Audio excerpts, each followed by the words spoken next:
don't already know, they're pretty easy to figure out and find out. And before you know it, you guys will be teaching us how to do some of the applications like the PDF markups that you use a lot more than we will. You have an agenda in front of you, just what we're going to try to cover in the little less than 2 hours that we're here. I'm going to start out just kind of giving you some overviews. Tom's going to jump in here for about 30 minutes and talk about the basics, from turning it on to what's a little different or unique about iPads versus the Windows kind of PCs. Just to kind of be able to do the fundamentals that everybody should do and feel comfortable with. And I'm going to jump in and kind of approach it from a council meeting angle. What is it you need to get your agendas with, the application to do some markups, and then what can you do with the document once you marked it up. And then I'm going to sit down, Tom's going to come back and talk about the other applications that are in there. Not spend a lot of time on it, but just kind of hit the highlights real quick on things like email, browser, calendar, that kind of thing. And we'll kind of wrap it up by really kind of a Q&A session for things that we have covered. Make this really informal, free-flowing questions, so we'll stick as much as we can to the time. The time's yours. And again, if we've met the objective, you walk out here with this new tool and feel a little comfortable with it, and I think we've met a goal for the afternoon. Well, what you have in front of you is kind of a basic kit, the things that we've gotten for you, and Tom's going to go over that a little bit. The objective of this project, just again as a reminder, was to eliminate the printing cost of a council meeting. You can get these things every Thursday evening or Friday morning, and the time and effort that goes into producing those and printing them, and most of the time they wind up in the trash can. But transitioning a little from a paper kind of environment to electronic just takes a little getting used to. And some of the folks can already attest to, at the little comfort levels that they actually like a lot of the benefits of the electronic method as opposed to the hard copy. But all of us kind of grew up a certain way of doing things and using it in business. So hopefully we'll transition pretty easily with this tool. Just want to kind of casually mention that we have a city policy that's a computer policy. I'll give you the link there. I won't go into any of the details, but there you'll find everything about the city's position on everything from the internet use policy to security, passwords, wireless, remote access, just kind of fundamental things, regardless of what type of computer it is. All those things that apply to your laptops still apply to the iPads. But one of the things that is a little different is right now there's not a lot of, I guess there's no known cases of viruses and spamware type of infections to iPads. Now that will change over time because people are just that way. And when that happens, then we'll load some antivirus software on these computers to kind of address that. But at least for now, it seems to be kind of an area we don't have to worry about for the time. And that is addressed in the city policy, but we don't apply it here to the iPads. And just another casual mention. It's come up in a school board meeting in some other localities. Had to do with the Freedom of Information Act. I guess there's laws that talk about not talking to each other during a council session about something that isn't publicly aware, or I guess messaging each other, or that kind of thing. So you're already aware of that kind of thing, but we're not. Some of the recommendations for council was to say, let's just not use these devices at all in the meetings. But we didn't see that, and that was kind of a drastic thing because these are the tools that we're using to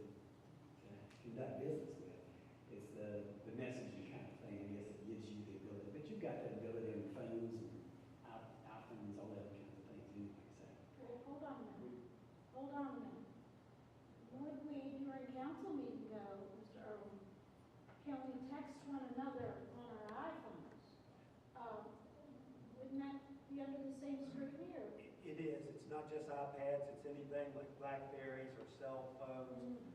If council members communicate with each other during a public meeting about one of the items of public business, that would be inconsistent with the Freedom of Information Act. And that actually has happened in a couple of localities around the state. As these devices have gotten so good, people will exchange information about the topics under discussion. And that would be, in a sense, holding an improper closed meeting. So you have to resist.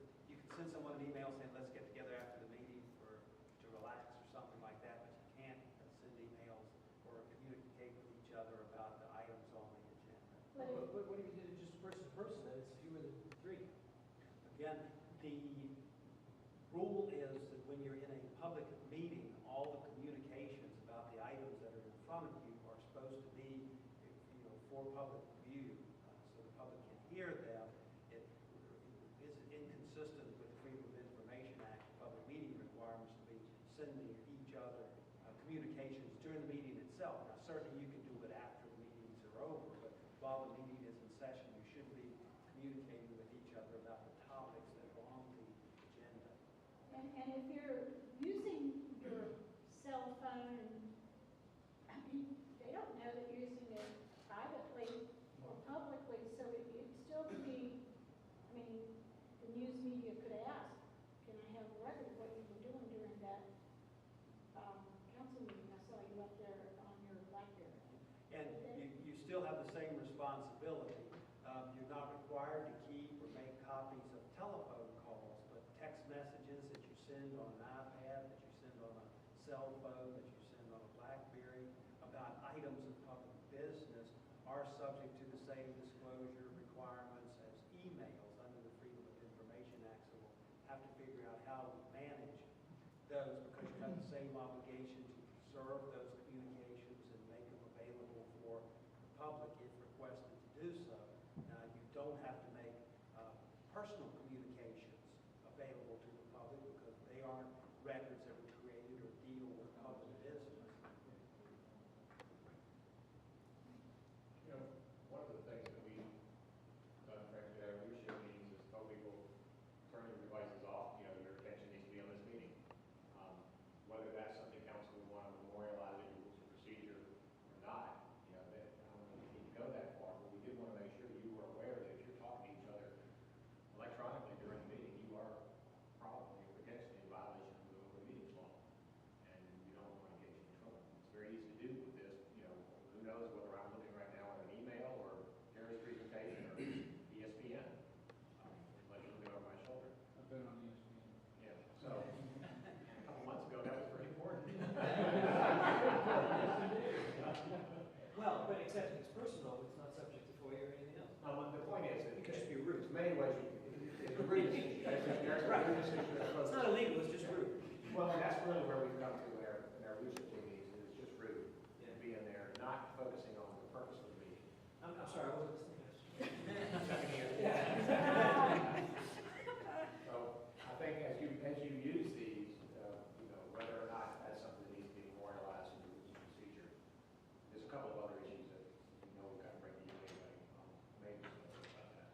Let me ask a quick question and then I'll just move on. I know in the past we've been asked by the press or by folks to give them the emails that we have between May and June, say 1 month's worth of emails.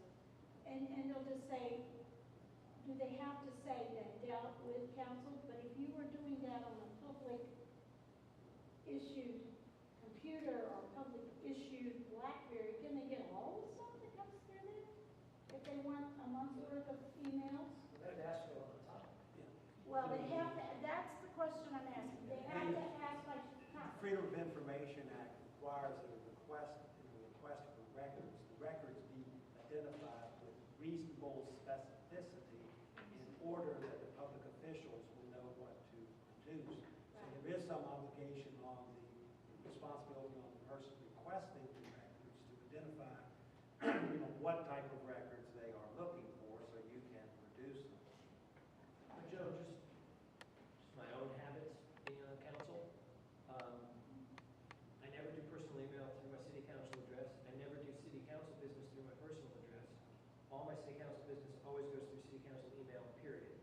And every so often, I bring my laptop to Larry and say, well, I never delete emails, I mean, unless they're trash emails, but any email that has any content, I drag to a backup folder, and then every so often, come to Larry and say, archive my backup, they burn a disk, stick it in the file, so, and then if I get a FOIA request, I just go to Larry and say, you got the disks, go find what you're asking for. And just keep the world, I mean, I won't do any personal email on this thing, because I'd rather just be able to turn it over and say, fine, take what you want. Well, we got the first FOIA request, it was something similar to, give me all the emails from this date to this date. Well, we get over 100,000 emails a day that flow through the city's internet pipe. So that, you know, it has to have specificity or else we spend forever giving lots of useless data.